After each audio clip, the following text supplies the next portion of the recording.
안녕하세요. 오늘도 사연살롱을 찾아주셔서 감사합니다. 저는 똥차를 보내고 벤츠를 만난 30대 여성입니다. 저는 3년 전에 4년간의 결혼 생활을 정리하고 이혼을 했어요. 이혼을 하고 그때 가장 많이 들었던 말이 똥차 가고 벤츠 온다는 흔하디 흔한 말이었어요. 정말 흔한 말이죠? 여러분들도 헤어진 친구에게 저런 말을 하면서 위로를 해본 적이 있을지도 모르겠어요. 물론 저도 헤어진 친구에게 저런 말을 하며 위로를 했던 것도 같고요. 하지만 막상 제가 들으니 저 말이 위로가 안 되더라고요. 그냥 흘려들었어요.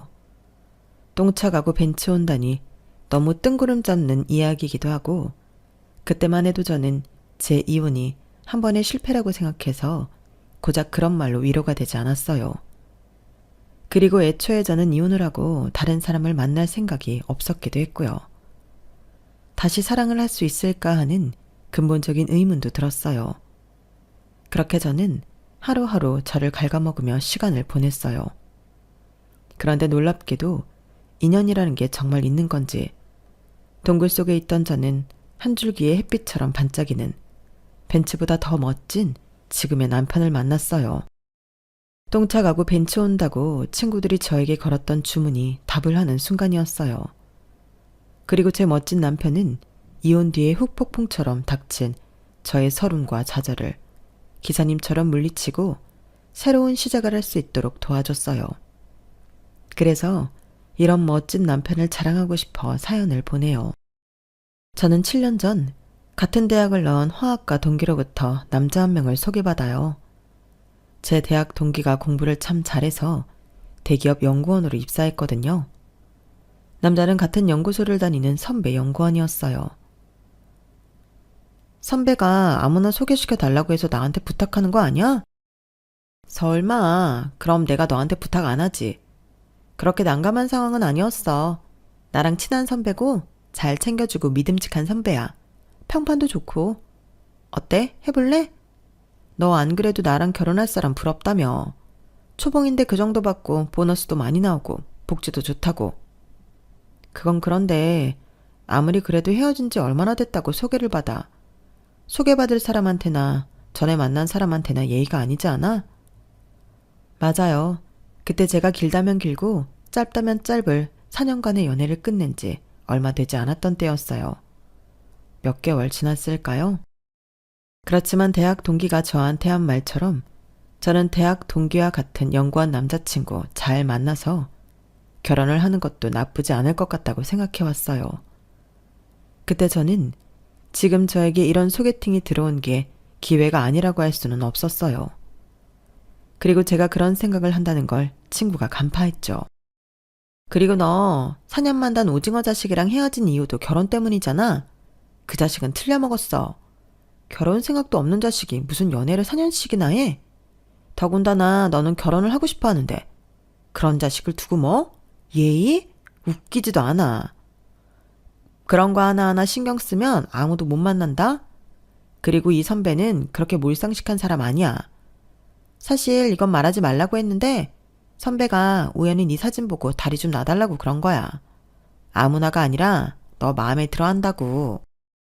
공부를 워낙 잘했던 애라 그런지 대학 동기는 저에게 오목조목 맞는 말만, 전국을 찌르는 말만 하더라고요. 사실 맞거든요. 4년이나 만난 남자친구는 사실 비혼주의자였고 그걸 4년 내내 속였어요. 제가 서로 결혼할 때가 되어서 언제쯤 할 생각이냐 물으니 뻔뻔하게 자기는 결혼 생각이 없다고, 앞으로도 없을 거라고 그랬죠. 그때의 배신감이란 이루어 말할 수도 없었어요. 그러니 제가 대학 동기에게 남자를 소개받지 못할 이유도 없는 것 같더라고요. 그럼 그 선배는 어떤 사람인데? 저는 결국 대학 동기에게 제가 소개받을 남자에 대해 물었어요. 그러자 신이 난 대학 동기가 이런저런 얘기를 해줬어요. 들어보기로 제가 소개받을 선배 연구원은 성실하고 재능이 있고 평판도 좋고 그래서 빠른 속도로 승진했으며 여자 보기를 돌같이 한대요. 그래서 대학 동기도 저를 소개시켜달라고 하는 선배를 보고 당황했다고 해요. 이런 사람이 아닌데 싶었다고요. 그리고 들어보기로는 집안도 좋다던데? 아버지도 그렇고 동생도 그렇고 연구원이라고 하더라고. 그 이야기를 듣고 저는 소개팅을 하기로 했고 저와 전 남편은 첫 만남부터 결혼에 대한 이야기를 했어요. 모든 이야기의 종지부는 계속 결혼이었죠. 아마 대학 동기가 저한테 말했던 것처럼 전 남편에게도 제가 결혼을 원한다는 식으로 말했겠죠. 하지만 그렇다고 불편하진 않았어요. 사실인걸요. 저는 결혼을 원했어요. 그래서 저와 전 남편은 연애하는 1년 동안 결혼 준비를 해 끝내 결혼을 했어요. 저와 전 남편은 연애 초반에 결혼 날짜부터 잡았어요. 그리고 1년 동안 결혼 준비만 했는데요. 급하지 않나요? 지금 생각해보니 너무 급했던 것 같아요. 하지만 그럴 수밖에 없었던 것이 연애를 시작하던 당시 남편은 이미 37살이었거든요. 이미 결혼 정년기는 지났죠. 그래서 발등에 불이 떨어진 것처럼 결혼을 준비한 거예요. 그리고 발등에 불 떨어진 건 전 남편뿐만이 아니었어요. 시댁도 급했죠. 저는 연구에 매진하면서 겨우 시간을 쪼개 데이트를 하러 나오는 전 남편이 안쓰러워서 자주 집에 데려다 줬거든요. 그리고 전 남편은 시댁에 살고 있었어요. 그래서 저는 자주 시부모님을 만나 뵈었는데요. 그때마다 시어머니는 제 손을 잡고 당부하듯 말했어요. 절대 40은 넘기지 말아라. 그건 남편의 나이를 말했어요. 시어머니는 정말 무서운 얼굴로 어쩌면 본인이 무섭다는 듯이 그렇게 말했어요. 그리고 저와 전 남편이 결혼 날짜를 잡은 지 몇 주 되지 않았을 때 시부모님은 이미 저희가 살 집을 구매해서 부동산 서류를 저희에게 주었어요. 어머니, 이게 뭐예요? 이제 겨우 결혼 날짜 잡았는데 그리고 집은 저희가 알아서 할 수 있어요. 알아서 할 수 있으면 해봐라. 하고 이 집을 세 주든 그 집을 세 주든 하면 되지. 집은 많으면 많을수록 좋은 거다. 네가 아직 어려서 그래. 그래, 네 엄마 말이 맞아. 어차피 해주려고 했던 거니까 받아라. 그리고 집 사려고 한 돈은 차곡차곡 모아서 다른 데 투자하든지. 그건 니들이 알아서 하고 우리는 해줄 수 있는 데까진 해줄 테니까. 집은 너무 작으면 그럴 것 같아서 40평짜리를 했다. 네? 40평이요? 어머님, 아버님, 아직 저희 아이도 없는데. 어차피 가질 거잖아. 집도 너무 자주 옮기면 안 좋다. 그리고 40평이라고 해봤자 애들 크면 또 넓은 평수로 이사해야 해. 세아가, 너는 우리 집이 몇 평으로 보이니? 네? 그건 잘... 그렇게 안 보여도 60평이다.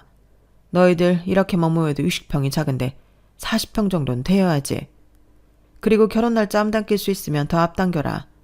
어떻게 너희는 날짜 새겨주니까 제일 늦은 날짜로 잡니? 어차피 할 거 후딱 해치우고 말아라. 그래서 저와 전 남편은 날짜를 앞당겨서 결혼을 했어요.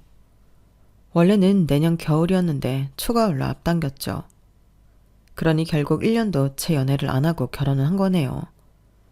결혼식은 급하게 준비한 만큼 어수선했어요.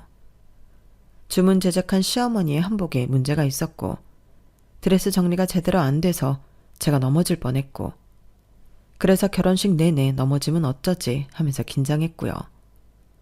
전 남편의 친구가 축가를 부르는데 마이크가 도중에 끊기기도 했고 부케를 잡아야 하는 친구가 자꾸 부케를 놓쳐서 곤란하기도 했어요. 그리고 그게 저와 전 남편의 결혼 생활을 암시하는 복선이었어요. 그렇게 속전속결로 진행된 저와 전 남편의 결혼을 만족하는 가족이 아무도 없었거든요. 일단 전 시부모님은 남해에 사시는 제 친정부모님을 상견례 때 처음 보셨어요. 저희 아버지는 멸치 잡는 배를 타시고 저희 어머니는 미역을 캐시는데요. 그래서 저희 부모님 얼굴은 햇볕에 붉게 타 있고 손은 상처로 엉망이죠. 그런데 전 시부모님이 저희 부모님의 그런 행색을 보고 대놓고 놀라셨어요. 놀란 표정을 숨기지도 못하고 계속 말을 더듬었죠. 어머, 피부가 어디 다치신 건 아니죠? 네? 아, 햇볕에 그을려서 이렇습니다. 그러시군요. 무슨 일을 하시길래? 저희 애들 아빠는 멸치 잡고 저는 미역 캡니다. 그래서 여기 저희가 멸치랑 미역 좀 가져왔는데 남해의 멸치랑 미역이 유명한 거 아시죠?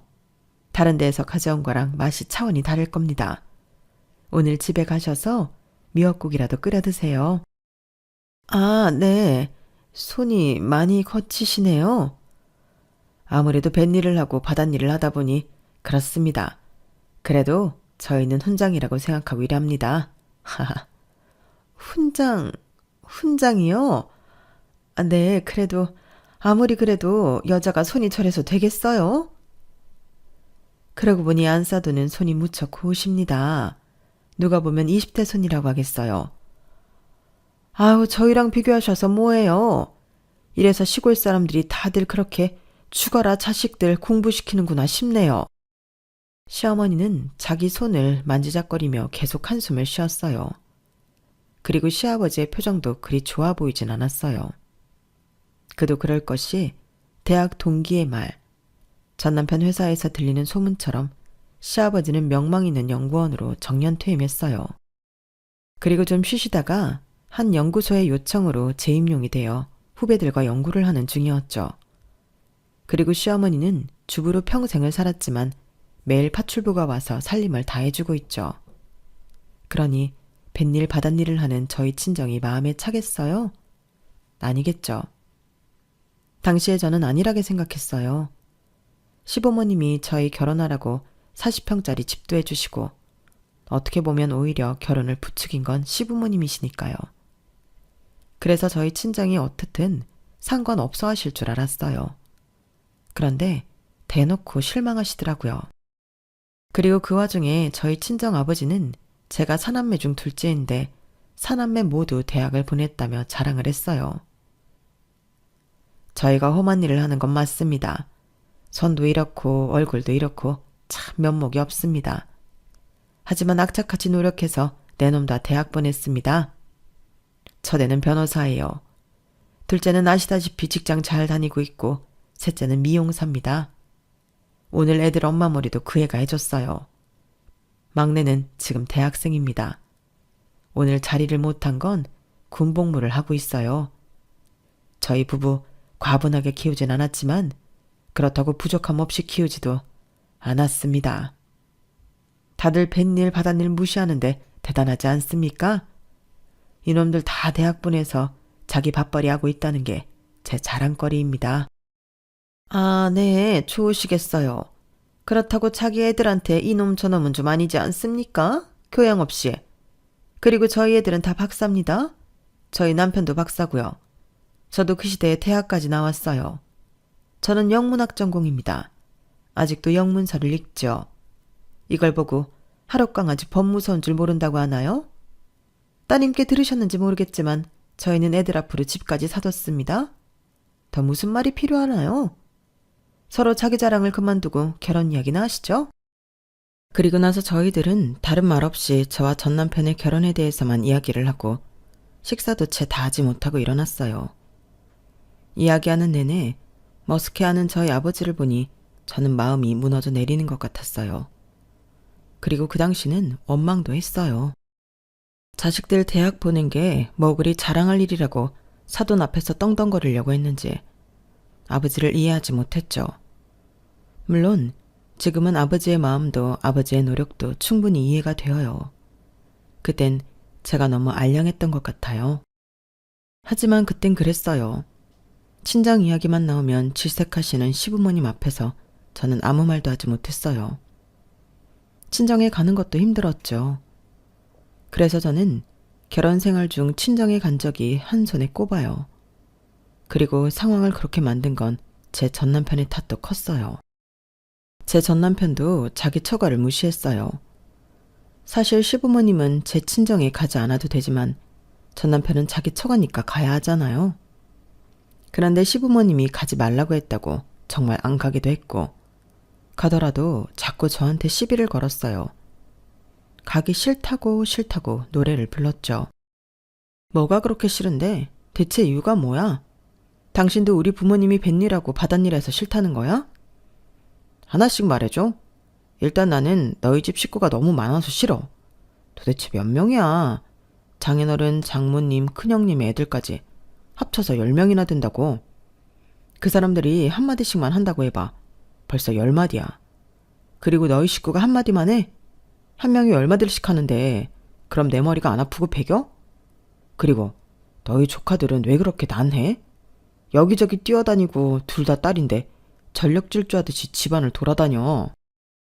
아직 5살밖에 안 됐으니까 그렇지. 5살에 3살이면 원래 그렇게 뛰어다녀. 이래놓고 어떻게 애 아빠가 되려고 그래? 그러게나 말이다. 니네 집 유전자면 우리 애도 100% 그럴 건데 참 맘날이 캄캄하다 캄캄해.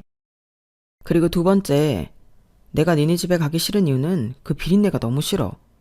아무리 바닷일 한다고 비린내가 그렇게 심하게 나냐? 그리고 바닷일하면 생선이나 해조류 같은 건 지겨운 거 아니야? 왜 그렇게 갈 때마다 나오지? 공짜로 받아오는 거라서 그런가? 공짜로 받아오는 거면 어쩔 건데? 뭐 어쩌자는 건 아니고. 그리고 세 번째는 갈 때마다 술을 마신다는 거야. 어떻게 사람이 갈 때마다 술을 마시냐? 안 마시는 날이 없어. 뭐만 하면 다 안 주니까 마셔야 된다. 내가 봤을 때 장인어른 이미 알코올 중독 수준이야. 장인어른만 그래? 형님도 처제도 처남도 마찬가지야. 그러니까 처제 남편이 맨날 애들 데리고 집에 가려고 하잖아. 처제 남편이 아니라 동서. 그리고 술은 자기도 좋아하잖아. 반주하고. 이거랑 그거랑 같아? 판단이 안 돼? 그리고 가르치려고 들지 마. 고작 대졸 주제. 아 그래. 나는 장인어른이 니네 대학 보냈다고 유세 부리는 것도 싫어. 아니 요새 대학 안 보내는 부모가 어딨냐? 그게 뭐라고. 그게 뭔데 유세를 부려. 그럼 나랑 시훈이 다 박사까지 따게 한 우리 엄마 아빠는? 하룻강아지 법무서운 줄 모른다는 말이 딱 맞아. 그때 얼마나 웃겼는 줄 알아? 지금도 생각하면 웃겨 죽겠다. 매번 친정에 갈 때마다 전 남편은 똑같은 레파토리로 제 친정을 비난했고 저는 지겨웠어요.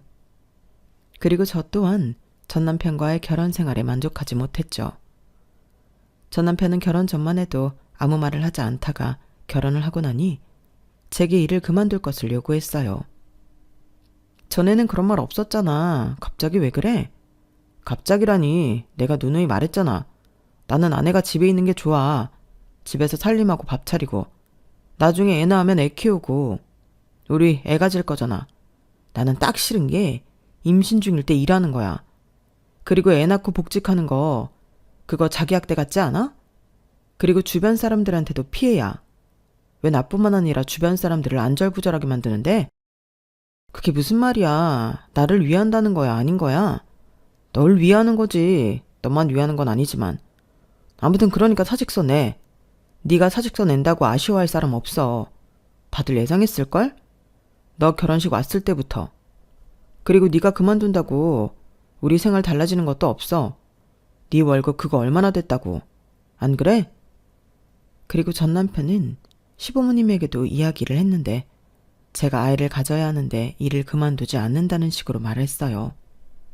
그래서 시어머니의 특단의 조치가 있었어요. 시어머니는 제가 출근하는 시간에 저희 집을 찾아와 함께 회사까지 가자고 했어요. 무슨 일 있으세요? 네가 네 발로 사직서를 내든지 내가 너 대신 사직서를 내든지 하자. 그런 말을 하시는 거예요. 결국 시어머니는 제가 사직서를 쓰고 내려올 때까지 차에서 기다리고 있었어요. 그리고 제가 사직서를 쓰고 내려오자 시어머니가 자주 가는 카페에 가서 팬케이크를 사주셨어. 너무 열낼 것도 없어. 어차피 아이 가지면 일은 그만두게 되어 있다. 그리고 일이야 나중에 애 좀 키워서 네가 정하고 싶으면 하면 되는 거야.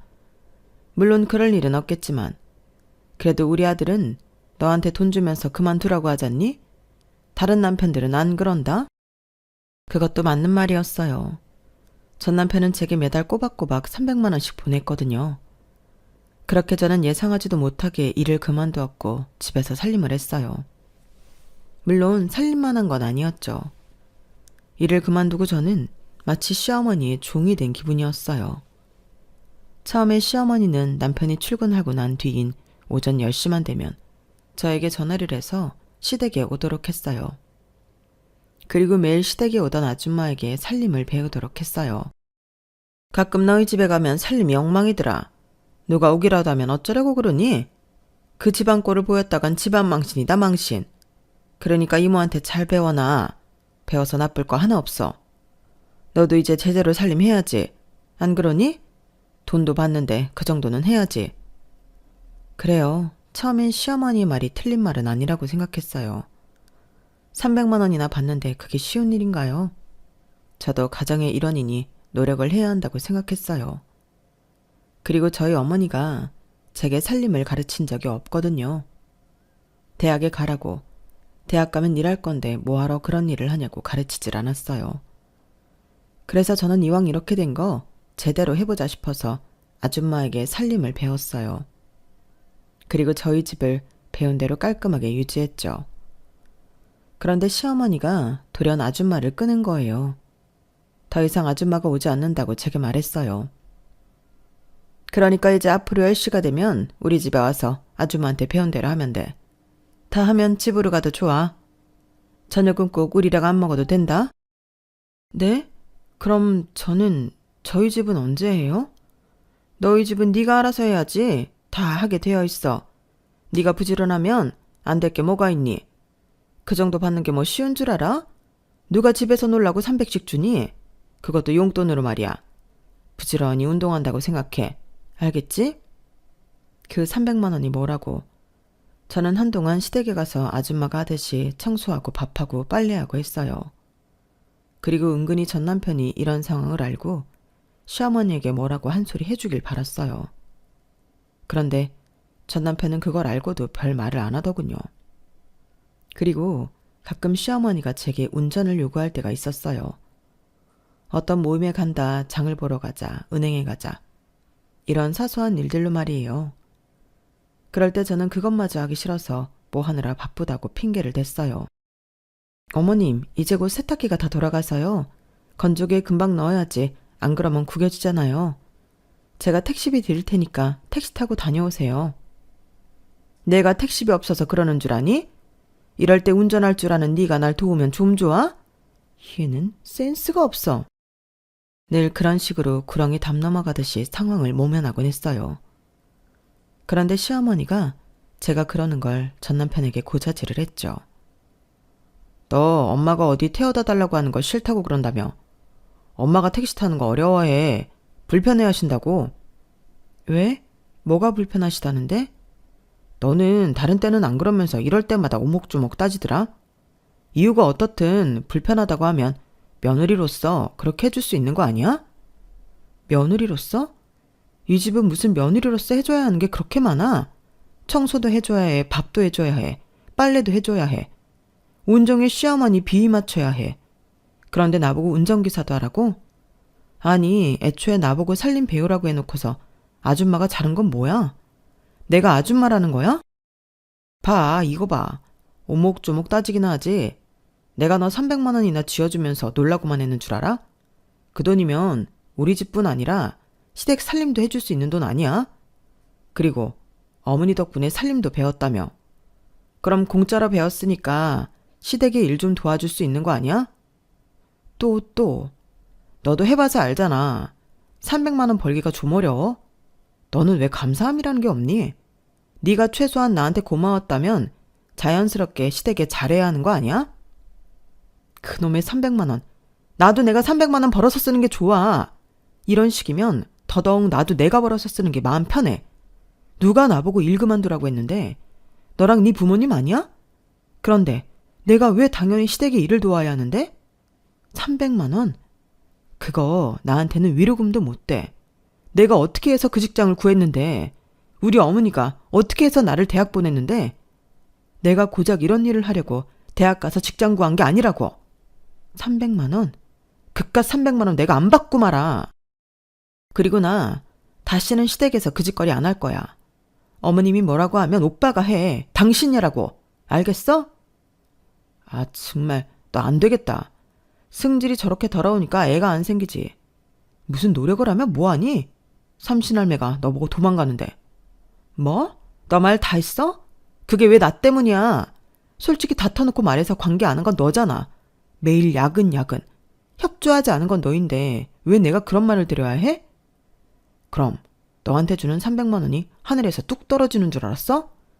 계속 300만 원 할 거야? 우리 엄마도 너 걱정하더라. 애가 저렇게 재고 부정적이어서야 애가 들어서겠냐고. 애가 오려다가도 놀라서 도망가겠다고 그러던데? 하, 그래서 애가 안 들어서는 것도 내 탓이라고? 아주 시계 안 돌아가는 것도 내 탓이라고 하지? 저와 전 남편은 그 일로 한동안 서로에게 말도 안 붙였어요. 저는 깊은 상처를 받았어요. 특히나 다른 어떤 문제들보다도 아이 문제는 절 정말 가슴 아프게 했어요. 가뜩이나 결혼 생활 4년 동안 아이가 안 생기는 게 마음에 걸렸는데 그게 저 때문이라고 시댁 식구들이 생각한다니까 상처에 소금 뿌리는 것 같았어요. 전 남편과 대화를 하지 않는 동안 남편의 발은 족쇄처럼 저를 따라다녔어요. 정말 괴로웠어요.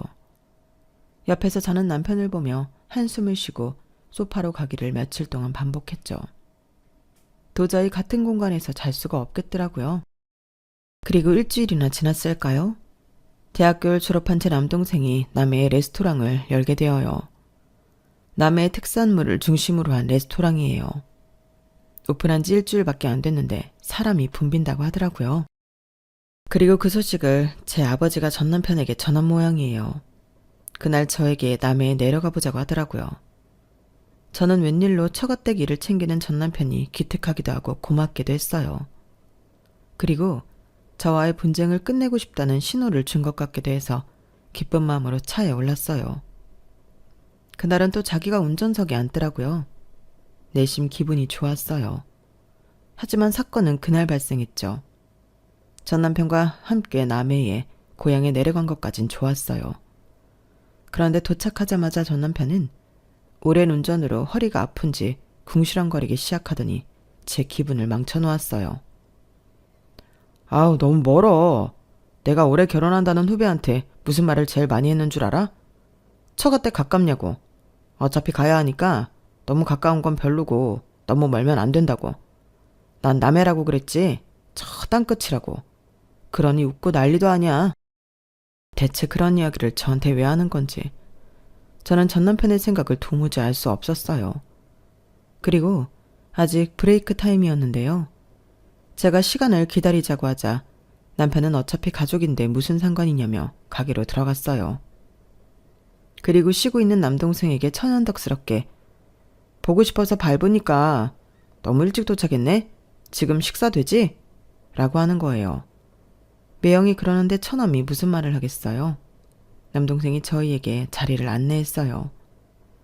그런데 전 남편은 자리에 앉지도 않고 가게 내부를 이리저리 둘러봤어요. 그러면서 뭘 잘 알지도 못하면서 너무 저렴한 자재를 썼네. 층고가 너무 높아서 시끄럽겠다. 메뉴 구성이 별로네. 이런 말을 하기 시작했어요. 그러더니 주방으로 들어가는 게 아니겠어요? 제가 말리니 남동생은 괜찮다고 하면서 매형에게 이것저것 알려줬어요. 그런데 전 남편은 관심도 없으면서 혼수를 두기 바빴죠. 식기세척기를 설치해야 한다느니 재료는 이렇게 썰어두면 안 된다느니 어디서 봤는데 그렇다더라. 이런 쓸데없는 이야기를 하는 거예요. 그리고 전 남편은 하지 말아야 할 말들을 했어요. 그런데 좀 그렇다. 니네 부모님이 멸치 팔아 미역 팔아 고생고생해서 대학 보냈더니 대학 졸업증 필요 없는 일이나 하고 아무리 네가 사장이라지만 이럴 거면 20살 되자마자 노가다해서 사업 비용이나 벌어두지 왜 대학을 갔니? 대학교 다니면서 준비 많이 했어요. 아르바이트해서 돈 모으고 레시피 연구하고요.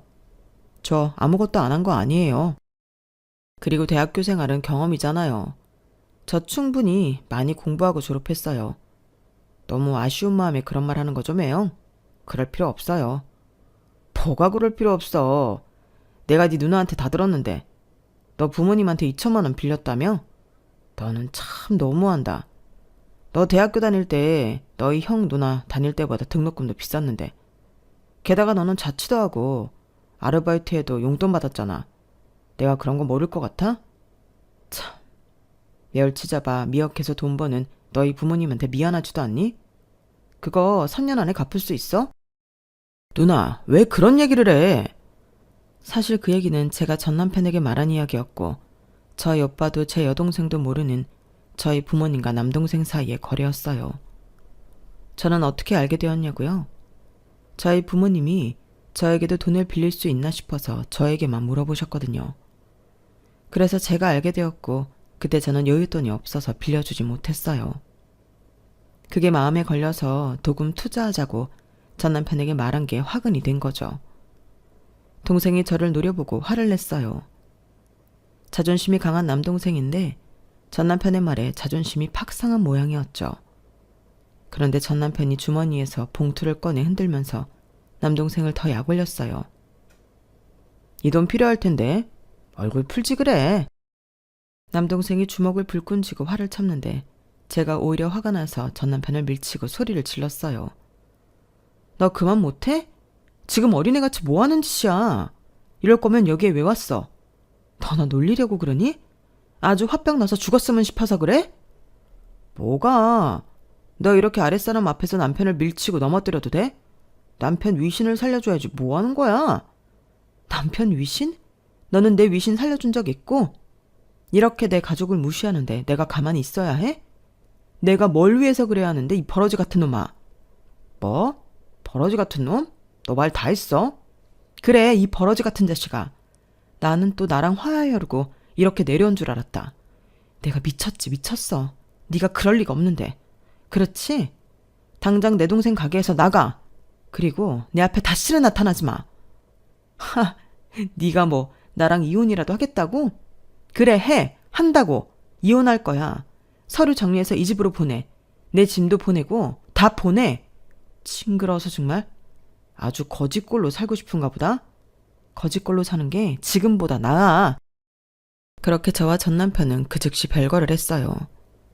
일주일 후 남편이 친정으로 짐과 서류를 보내더군요. 저는 서류를 작성해서 다시 남편에게 보냈고 4년의 결혼 생활을 마무리했어요. 그리고 전 남해에 잠시 쉬다가 재취업을 하기 위해 다시 올라갔어요. 친구의 집에서 지냈어요. 그러면서 여러 군데 이력서를 넣었죠. 하지만 전 남편의 저주처럼 번번이 떨어졌어요. 그러다 제 친구 집 1층에 있는 카페에서 이력서를 수정하고 자기소개서를 쓰다가 눈물을 흘렸어요. 저도 모르게 눈물이 나더군요. 그때가 오전 10시. 빌라촌 카페엔 사람이 아무도 없었고 제 우는 소리가 크게 들렸죠. 그런데 음악 소리가 미세하게 점점 커지더라고요. 저는 그제서 소리내서 엉엉 울었어요. 그렇게 한 20분, 30분을 울었을까요? 옆에서 손수건을 내밀더라고요. 카페의 사장이었어요. 손수건은 어린이용 손수건이었고요. 저는 꾸벅 인사를 하고 눈물을 닦았는데 화장품이 묻어 나오더라고요. 아, 제가 세탁해서 드릴게요. 괜찮습니다. 다 오셨어요? 노래 틀어주셔서 감사해요. 그리고 한참을 카페 사장은 제 앞에 있었어요.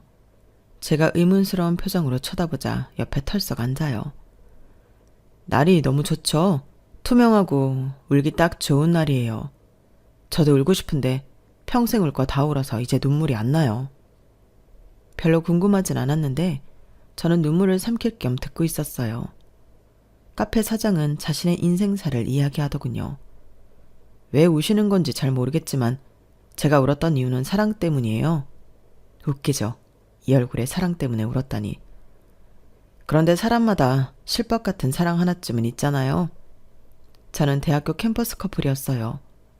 7년 정도 장기 연애를 하고 아이가 생겨서 결혼을 했죠. 그런데 아이가 돌도 지나지 않아서 와이프가 직장 상사랑 바람이 났어요. 놀랍죠? 7년 동안 그런 일이 없었는데. 결혼한 지 1년도 되지 않아 그런 일이 생겼어요. 그런데 이미 깨진 신뢰는 회복할 수 없더라고요. 그건 이미 망한 관계니까요.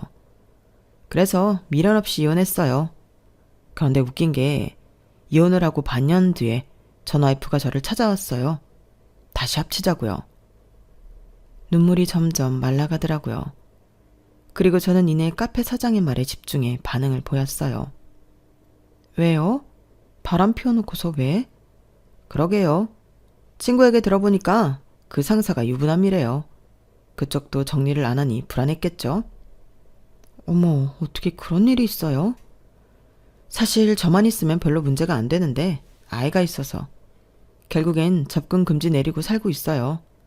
언제 찾아올지 모른다는 불안감 늘 있고요. 하루 종일 할 수 있으면 아이를 끼고 살아요. 저기 보이죠? 카페 사장이 손가락으로 가리킨 곳에는 작은 방이 있었어요. 저 방이 우리 유미 방이에요. 우리 유미는 5살, 사과를 닮은 아이랍니다. 저는 손수건으로 얼굴을 가리고 웃었어요. 그리고 답장하듯 저도 제 이야기를 했어요.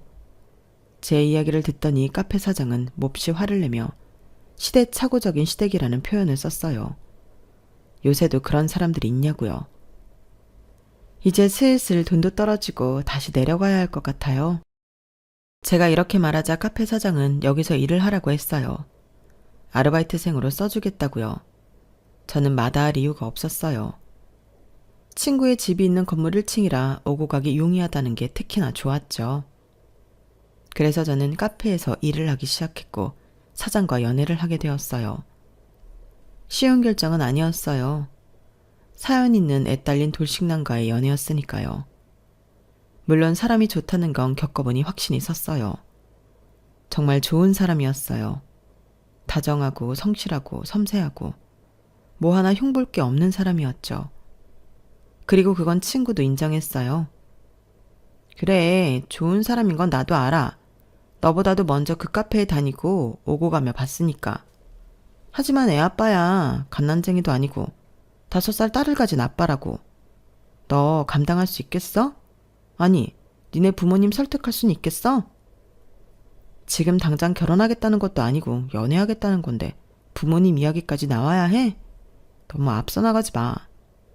너 안일하게 생각하지 마. 이건 단순한 연애가 아니야.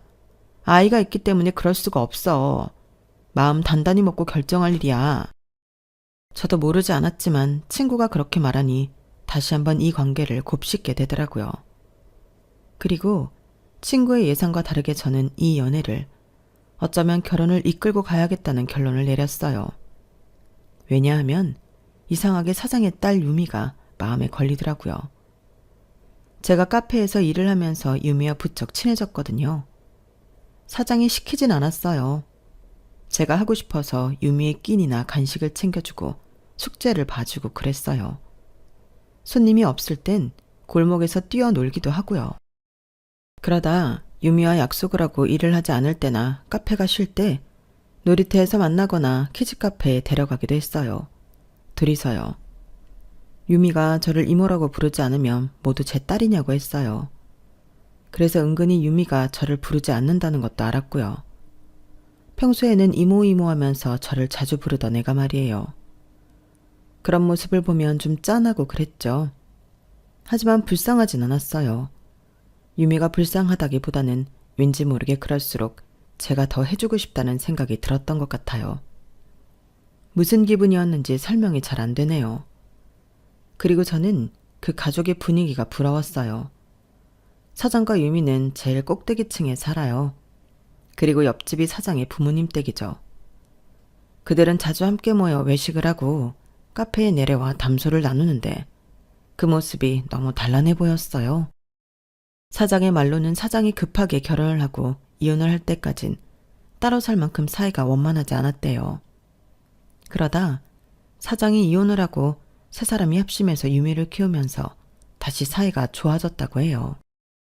그들을 보면 정말 유미가 세 사람을 똘똘 뭉치게 하고 있다는 게 느껴져요. 모두 유미를 보고 있고 모두 유미를 챙기고 사랑하면서 가족의 정을 마르지 않는 샘물처럼 흘러 내놓고 있었죠. 저는 이전에 결혼을 실패해서 그런지 그런 모습이 너무 예뻐 보였어요. 솔직히 말하면 저도 그 가족의 일원이 되고 싶다는 생각을 했던 것 같아요. 그냥 물 흐르듯 그런 생각을 했어요. 그렇게 저는 카페 사장, 지금의 남편과 연애를 시작했고 2년 정도 연애를 한 뒤에 결혼을 했어요. 결혼을 한 뒤에 저는 친구의 집에서 나와 4층으로 남편의 집으로 들어갔어요. 평수가 좁은 편이 아니어서 셋이 살기에 적당했어요. 그리고 저는 결혼을 해서도 카페에서 일을 했어요. 남편이 카페를 전적으로 저에게 맡겼거든요. 그리고 남편은 저와 연애할 때 오픈한 이자카야에 집중했어요. 이자카야는 카페 옆에 있었고 저는 카페 마감을 한 뒤에 남편에게 가서 일을 돕거나 유미와 단둘이 시간을 보내거나 했어요. 모든 일이 이상무였어요. 문제될 게 하나도 없었죠. 특히나 저는 시댁에 참 만족을 했어요. 저는 너무나도 단란한 가족 사이에서 제가 방해가 되지 않을까, 혹은 전처럼 시댁이 저를 옥죄이지 않을까 걱정했거든요. 그런데 둘 다 아니었어요. 시댁은 저를 두 팔 벌려 반겼고 저의 존재에 감사했으며 오히려 결혼을 하니 좀 더 거리를 두시더라고요. 결혼 전에는 서로 현관문을 열고 드나드는 것 같더니 결혼하고 나서는 옆집인데도 전화를 미리 주시고 문 앞에 서 계세요. 그리고 진지하게 이사를 고민하시길래 웃으며 그러지 않아도 된다고 제가 말했죠. 그런 식의 배려가 처음이다 보니 낯설기도 했지만 감사했어요. 저는 결혼을 2번이나 하는 것이어서 이번에는 정말 잘하고 싶었어요.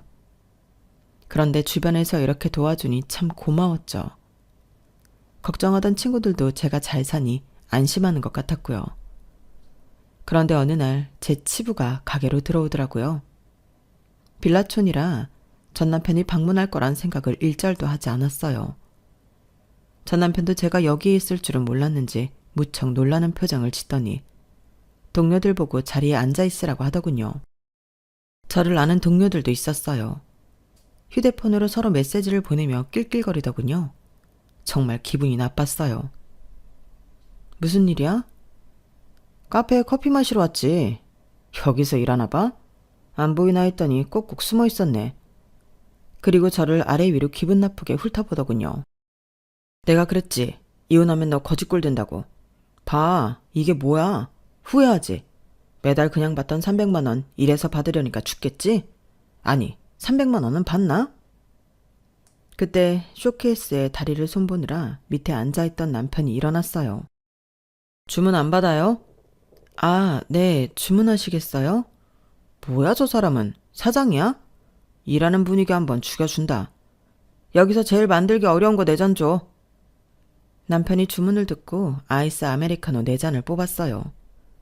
그리고 앞에서 기다리는 전 남편에게 툭 놓았죠. 건물주 와이프한테 꼴랑 300만 원 가지고 유세 부리지 말고 이거 들고 썩 꺼져. 남편의 한마디에 전 남편은 화들짝 놀라서 저를 쳐다봤어요. 건물주 와이프? 너 또 결혼했냐? 그러자 남편은 제 왼손을 전 남편에게 보여줬어요. 남편 손이 화끈거리는 게 화가 많이 난 것 같았죠. 남의 와이프한테 반말 찍찍하지 말고 아주 귀한 곳에 누추한 분이 오셨네요. 썩 꺼졌으면 좋겠지만 몇 마디 듣고 나가세요. 나도 익히 들어서 알고 있어요. 그놈의 300만 원. 아직도 그 소리를 하네. 300만 원이 그쪽한테 쉬운 돈은 아니었나 봐. 이렇게 누누이 말하는 거 보면. 이봐, 내가 와이프랑 동갑이니까 나보다 떡국 7그릇은 처먹은 사람아. 행복은 돈에서 나오는 게 아니야. 나도 꽤 벌거든요. 이 건물 내 건물이라 월세 다 받고 있고 카페 수익, 이자카야 수익 다 치면 당신 월급보다 몇 배는 많아. 그래서 내가 아는데 행복은 돈에서 오는 게 아니에요. 그러니까 자기 사람 하나 행복하게 해주지 못한 주제에 그깟 300만 원 가지고 사람 우습게 만들지 마세요. 그리고 처가 식구들이 당신을 참 미워합디다. 그 덕에 제가 무지하게 예쁨 받습니다. 감사하네요. 그리고 남자가 쫌생이같이 왜 일을 그만두게 합니까? 부부여도 자기 인생이 있는 겁니다. 이래라 저래라 할 권리가 없단 말입니다. 박사까지 해서 배우신 분이 그거 하나 모르면 되겠어요? 아, 말해두는데 난 고졸입니다. 고졸한테 이런 소리 들어서 분이 상하겠어요? 다시 볼 사이가 아니라서 더 하고 싶은 말이 많지만 임산부 앞에서 나쁜 이야기해서 좋을 거 없잖아요? 임산부? 너 임신했어? 남의 와이프한테 너너하지 말고요. 썩 꺼지세요. 태교에 안 좋습니다. 자기 정자 늙은 건 생각도 안 하고. 전 남편은 눈빛이 흔들리더니 주랭랑을 쳤어요. 그리고 남편은 제게 캐모마일을 한 잔 타주면서 안정을 취하게 했죠. 남편이 말한 건 다 사실이에요. 알고 보니 이 건물은 남편 건물이었고 남편은 전 남편보다 많이 벌면서 저를 윤택하게 만들어줬어요. 그리고 저는 결혼한 지 얼마 되지 않아 자연 임신을 해 이제 16주에 접어들었어요. 행운에 행운이 따르는 일의 연속이었죠. 저는 따뜻한 차를 마시며 주랭랑을 치던 전 남편을 떠올렸어요. 우습더라고요. 속이 다 시원하고요. 어떻게 그런 말을 할 생각을 했어? 자기한테 그렇게 대하는데 화가 안 나고 배겨? 욕하고 싶은 걸 꾹꾹이 때문에 기어코 참았어. 저는 남편의 손을 꼭 잡고 웃었어요. 앞으로 제 앞날엔 밝은 빛만 가득할 것 같아요. 제 사연은 여기서 끝입니다. 여러분들에게 지금 똥차가 길을 들이막고 있다면 길을 터주세요. 가게 두세요. 그러면 언젠가 그 다음엔 멋진 벤츠가 나타날 테니까요. 저도 그랬으니 여러분들도 반드시 그럴 거예요. 행운을 빕니다. 여러분, 사연 댓글에 응원과 현명한 조언 부탁드려요.